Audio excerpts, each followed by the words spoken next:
Hey, hello everyone. Today I am going to be doing another game review on a game, and that is Ferrari GT Evolution.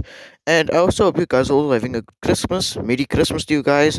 I'm not celebrating Christmas because I'm Muslim, so just keep in mind of that. And yeah, let's just now do this review. So, what is Ferrari GT Evolution, if you ask me? First, I want to go into a bit of history about this game. This game was made in 2009 by Gameloft, which you probably know by now. They're known nowadays for their terrible mobile games. Anyways, besides that, what does Ferrari GT do? Was it worth it for its time? How was it? Well, that's what we're going to find out today. And I'll also be going over the controls. Now, simply, this game gives you a lot of controls you're allowed to choose. You can either tilt your phone, tap the screen, or use a steering wheel. For me, this is pretty much the setup you saw I did. The gameplay wise, the game has many tracks such as Rome, Florida, California, US, and many other tracks in this game, and also France, of course.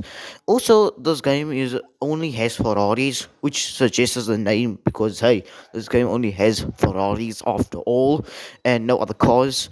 But anyways, next is also some modes here. There's like a normal race, face off, like two rivals, and also like the sort of cone one where you have to avoid like at least 30 cones. If you get hit by 30 cones, then basically you lose. Keep in mind here that I'm running this on the Touch HLE emulator. So for the most part, most of this gameplay you're seeing was actually being run on a phone. Well, Android phone was specific. So yeah.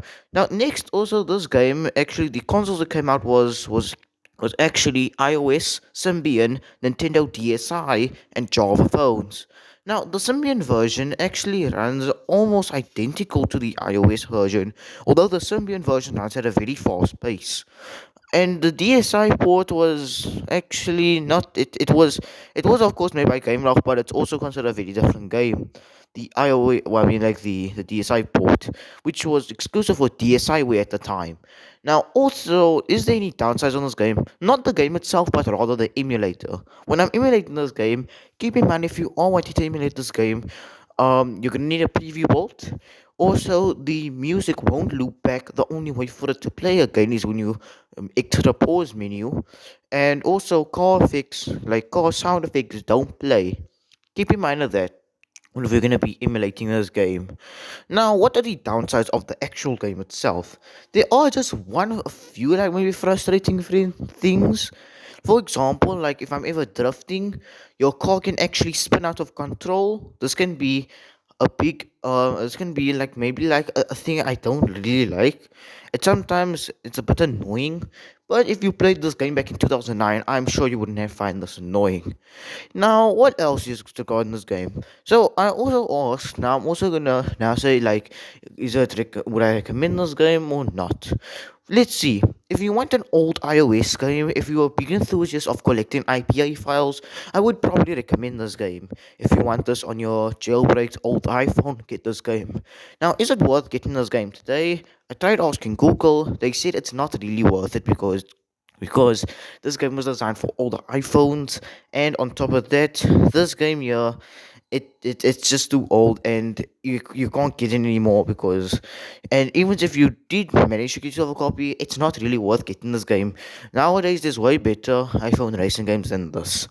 Okay, I would kind of agree because no one would want to play a game unless you're an enthusiast, though. Unless you're an iOS enthusiast, you would probably want to play this game. Actually, I also saw like I think there was actually a video on a person like playing like a user called Retro iOS who was actually playing this game back in 2021. So yeah. Anyways, there's nothing much I could possibly say about this game. I really hope you guys enjoyed this video. Make sure to like and subscribe, and I hope you all have a good Christmas. Merry Christmas to all of you guys.